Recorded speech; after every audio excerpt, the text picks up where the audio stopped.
ashwagandha. Wasn't supposed to survive in the desert, but it has. Grapevines.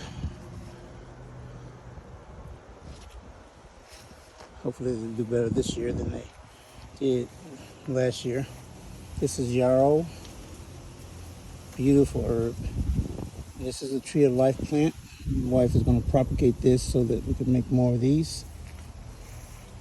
And this is Swiss chard my wife placed down here. These are nasturtiums. You can eat the leaves and the flowers. They're tasty.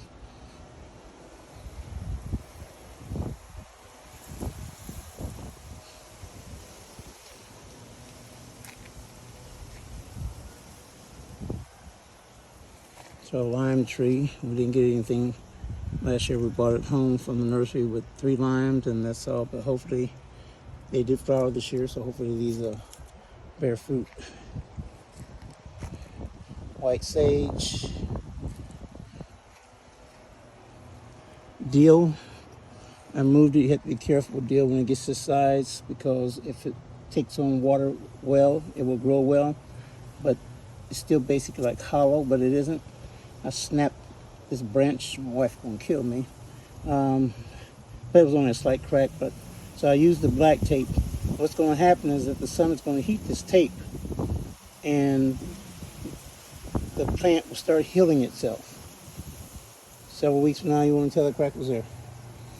I had to graft a tree that way 2 years ago, and the graft held and the tree bloomed. Quick garden hacks you'll learn in gardening, and all I can say is being aware in your garden how your creator manifests himself throughout the garden, as he did with Adam and Eve. Is such a blessing to see it. Actually understand that gardening is not a physical act first, it's a spiritual act. Someone's probably going to ask me to explain that, and I will.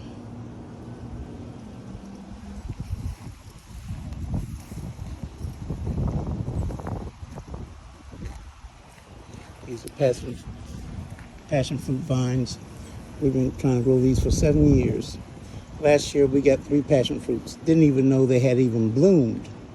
So this year we will have 1, 2, 3. The flower's closed, but it's a beautiful flower. I'll submit a picture. So these vines are apparently healthy enough to have fruit. So you see the condition, the yellowing of the vines. That's because we were unable, as in past seasons, able to wrap this passion fruit because it only stayed near the tree. 5 years later, it's made the African sumac tree its main support. And it is vining everywhere. You can look past that and see how they're coming out. So the fruits are very delicious. I would admonish anyone, if you can grow passion fruit, you have the room for it, grow it. See, this is new growth here. It's new growth. So I fertilized them about, I think, March, April. And see how thick this vine was, or is. So there's no way I can remove this from this tree. So this is the passion fruit home. And it's learned to entwine itself biologically with the African sumac tree as a beneficial. Plants talk to each other, trees talk to each other, all animals and plants talk to each other, manifesting that our Creator talks to us every day. We just don't hear Yahweh talking to us. We don't hear Yahweh telling us, look, I'm manifesting myself in your garden. Look at my glory being manifested. From breaking up a fallow ground. Oh, this is in trouble. Let me check my wife. I think this is burdock or...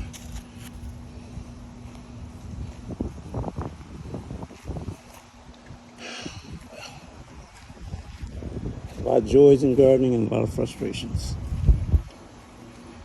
I want to deviate and go over here. I know I need a shed. We've been working on that. Haven't did it yet, but we're going to hopefully this year. I want to talk about wood chips. There's nothing more important in your garden than wood chips. Don't buy the crap.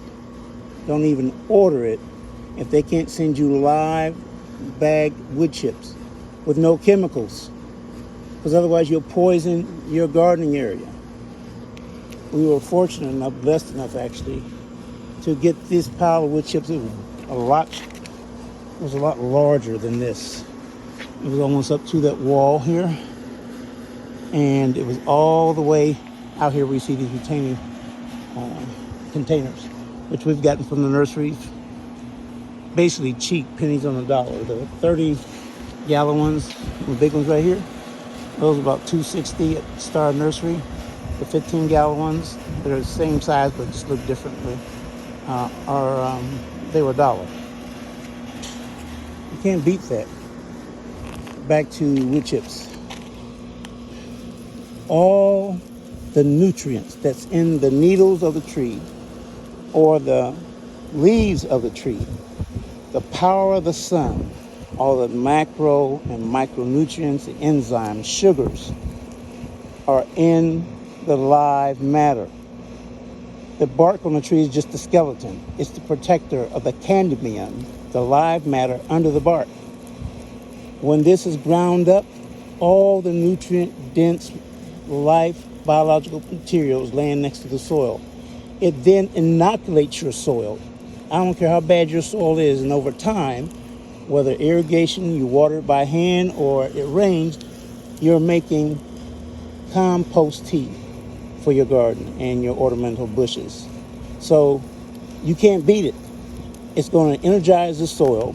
Just to make it short, I'm a biology major, but I'm not going to the scientific part. Been decades ago. And the needles will provide the nitrogen, the leaves, the nitrogen. The wood is the carbon that you'll need for the soil to build it up. So, and this is my compost bin. It's a working order. That's all I can say. Oh, by the way, my name is Gary Cooper, and this is our Back to Eden garden here in Southern Nevada. Thank you for viewing these videos that we post. Hopefully, I'll get enough time to put them on our YouTube page, and hopefully you enjoy what you've seen so far. If you got questions, leave them, the comments. I'll get back with you. I'll also leave links to our YouTube page. My wife and daughter, my wife is a master herbalist, certified master herbalist, and my daughter is the Epicurean. They have their own channel on YouTube called The Epicurean and the Herbalist. And I'll also leave that link below. Thank you for viewing this video. This is Apatina. You see the flowers. It's rosemary, sage,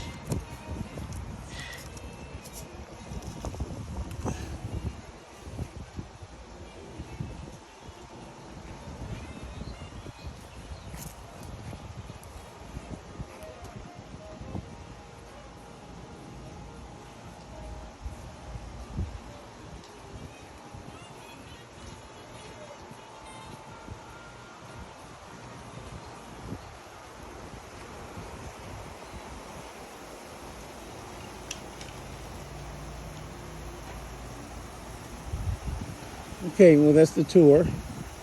I have an old mantra, and I got it from, my mantra is, I got this off of Shawshank Redemption. Morgan Freeman and the actor who played Andy Dufresne, who was innocent of the charge against murder, he said this: get busy living or get busy dying, but you cannot do both. So make quality time spent raising live foods to put in these temples so that you'll continue enjoying good health, inspire someone else, help someone who doesn't know how to grow a garden, inspire them. Whether you do video chats with them, if you trust yourself to do that, you send seed sharing,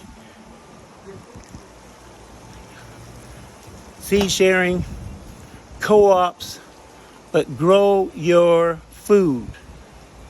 The storm has already been peeking at our doors for a few years, whether through Ebola under Obama, whether through COVID with President Biden. These are prophetic storms that are coming our way, and they're going to get worse. Grow your own food, people, because after a while you're going to go to the supermarket and there won't be any food. Again, get busy living or get busy dying, but we cannot do both. Stay loved, people.